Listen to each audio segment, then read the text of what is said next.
Oke coy, jumpa lagi dengan Backend Magang, stay humble dan tetap semangat untuk terus belajar layaknya anak magang. Dan seperti biasa ya, sebelumnya saya ucapin terima kasih dulu buat teman-teman yang udah support Backend Magang sejauh ini dengan subscribe, like, dan share. Dan saya harap semua lagi pada nonton itu sehat-sehat terus dan lancar-lancar terus karirnya. Oke, jadi kali ini di video kali ini tuh nggak terlalu teknis lah ya, kayak dari beberapa minggu ini kayak lagi hektik banget kerjaan, jadi kayak lagi lelah banget gitu loh guys. Jadi di video ini nih saya lebih pengen ngobrol-ngobrol aja sih, anggap aja lagi curhat lah ya, karena kan ya namanya juga back end terus kondisi work from home gitu kan, jadi ya sepi aja gini dalam dalam kamar, dalam rumah gitu kan. Intinya sih yang bakal dibahas tuh gini ya, misalnya ini sorry to say, ini disclaimer lebih ke arah buat sesama backend engineer sih, tapi sih harusnya yang lain mungkin relate juga ya. Jadi misalnya gini ya, pernah nggak sih kalian tuh ngerasa kayak kerjaan kita backend engineer gitu kan, kayak nggak ada habisnya gitu loh. Kadang kita udah bikin API udah rapi itu kan, sistemnya udah rapi, tapi tiba-tiba ada aja change untuk itu gitu loh, minta rubah lagi gitu kan.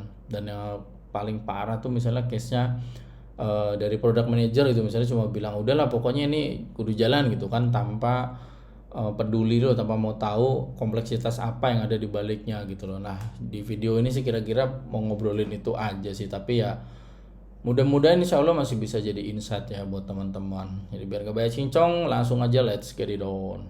Please like, share, comment, and subscribe.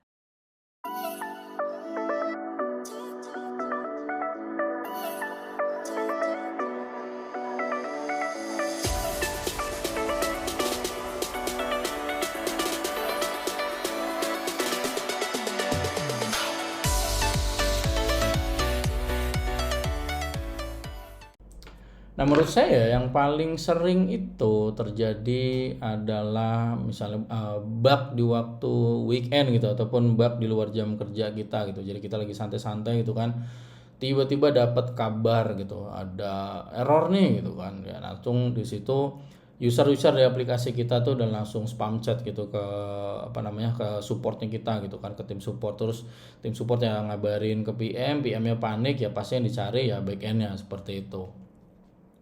Yang ternyata kadang-kadang kayak gini terjadi hanya karena ada perubahan kecil, ada minor gitu lah, minor error gitu kan di deploy yang terakhir seperti itu loh.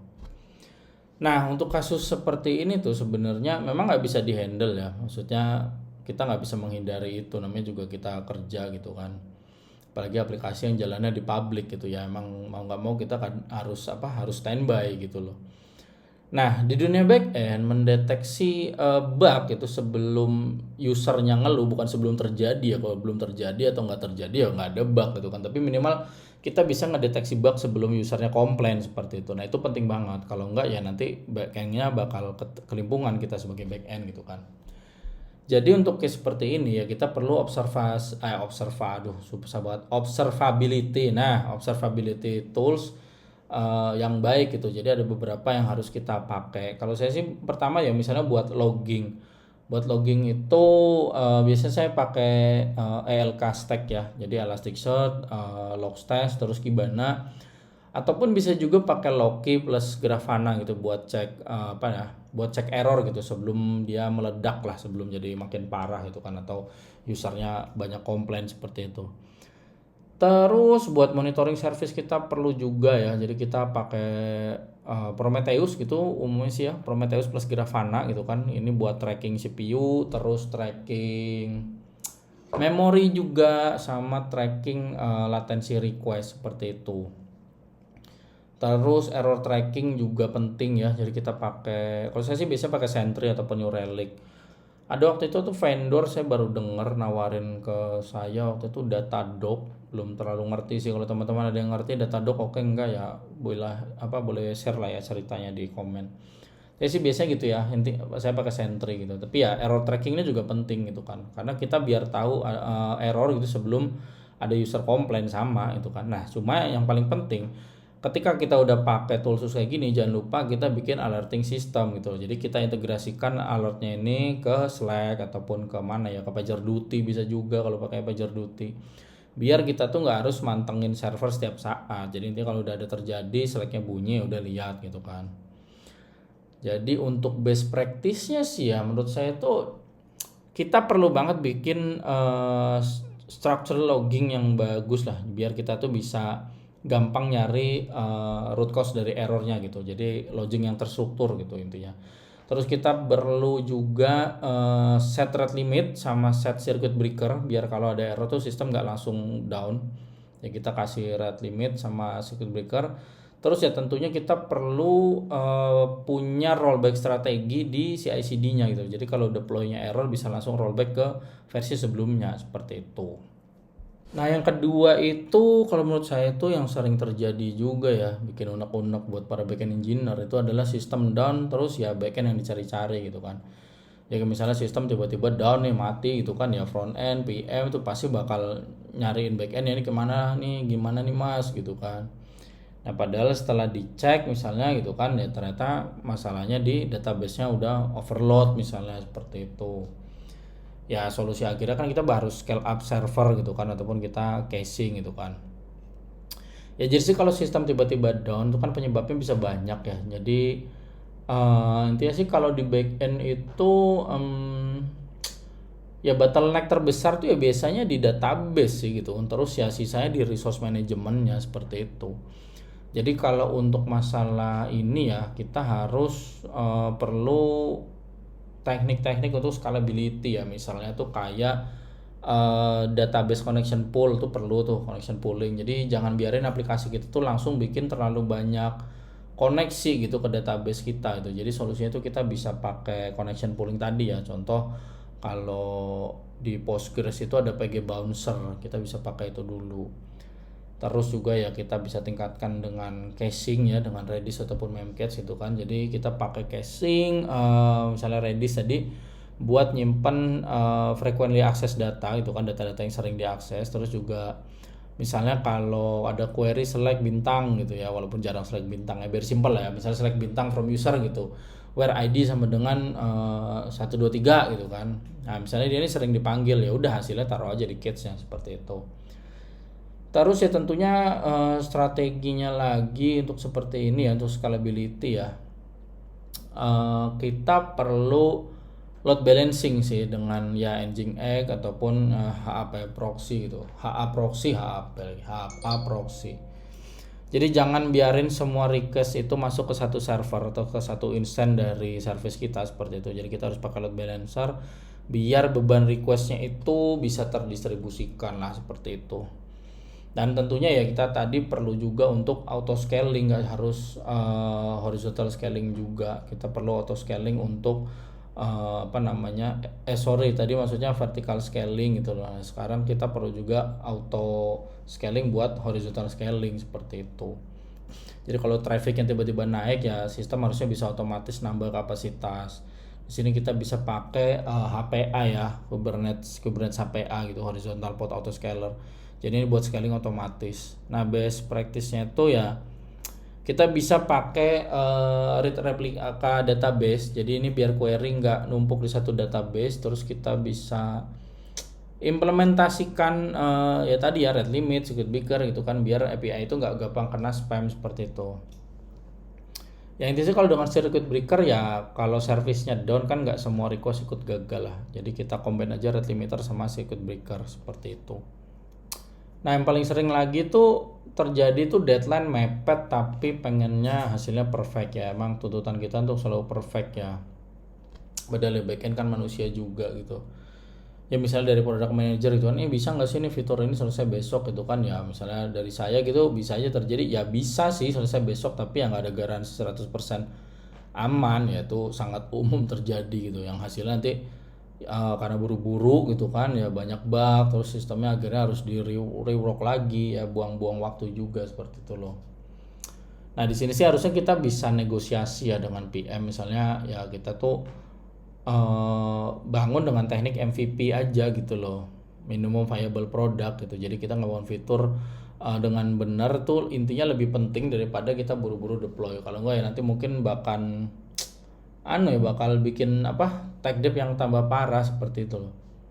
Jadi tadi yang pertama tuh kita bisa pakai MVP, minimum viable product. Jadi ini jangan langsung bikin fitur yang super kompleks. Kita mulai dari yang paling basicnya dulu aja, baru nanti kita iterasi secara bertahap. Contoh itu misalnya fitur upload file lah misalnya gitu. Misalnya ya tadi untuk upload file misalnya mau kita mulai dari upload ke S3 dulu. Nah, misalnya kayak gitu. Habis dari S3 nanti baru nih kita tambahin image processingnya ya, seperti itulah. Jadi untuk selanjutnya tuh kita bisa prioritaskan development tuh dengan Eisenhower metric ya. Jadi Eisenhower metric itu kan ada urgent dan penting, penting tapi nggak urgent, ada urgent tapi nggak penting, ada juga udah nggak urgent nggak penting, seperti itu. Ya misalnya misalnya urgent sama penting itu kan ya bug-bug di production gitu kan butuh hotfix, ya itu penting dan urgent. Terus juga ada yang penting tapi nggak urgent, misalnya kita melakukan optimasi query, itu kan bisa nanti juga bisa dijadwalin nantinya.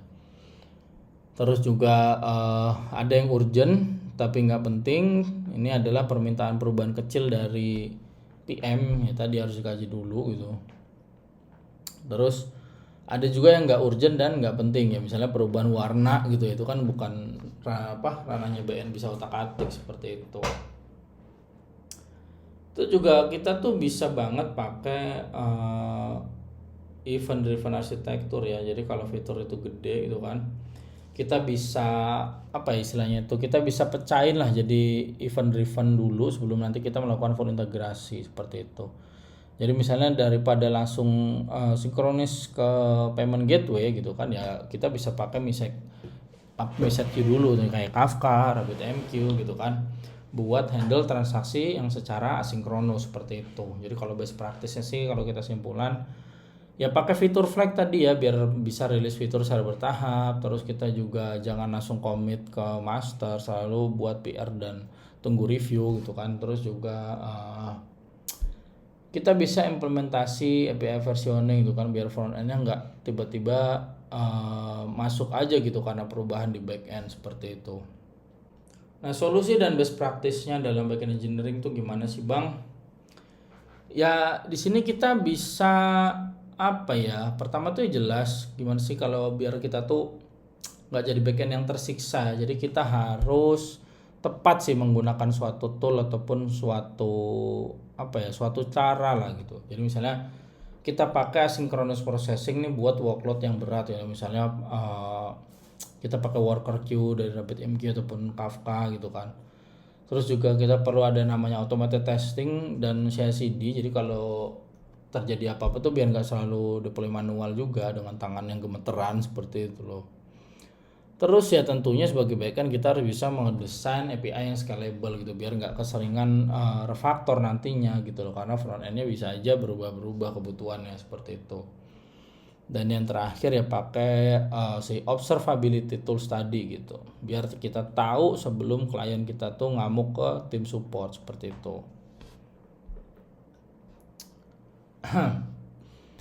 Ya kesimpulannya kira-kira gitu ya, backend tuh emang butuh tool sama strategi yang tepat ya. Dan ya intinya sih ya backend ini manusia juga lah ya, bukan superhero gitu. Jadi kita tuh butuh banget tools dan automation. Terus kita butuh scalability dan observability, itu juga wajib nih biar backend tuh nggak gampang kena problem, seperti itu. Dan intinya sih kerja backend tuh nggak cuma sekedar coding ya, tapi juga mengelola ekspektasi dan strategi development, kira-kira gitu sih. Ya kembali lagi intinya backend itu juga manusia, kita bukan robot yang bisa ngoding 24 jam sehari tanpa error sama sekali. Ya jadi kalau teman-teman pada ya setuju lah dengan segmen saya ini, boleh tulis di komentar. Terus juga ya kembali lagi ya, backend tuh juga manusia gitu. Dan kalau ada misalnya curhatan sama backend lain gitu ya, boleh aja di share aja gitu kan, kita ngobrol bareng deh, seperti itu. Jadi ya gitu aja sih dari saya untuk video kali ini. Support terus backend magang dengan subscribe, like, dan share, terutama share ya, karena siapa tahu ada yang mungkin bisa terbantu dari video-video yang saya share, seperti itu. Kayak kira-kira gitu aja. Sekian dari saya. Terima kasih. Salam back end maga.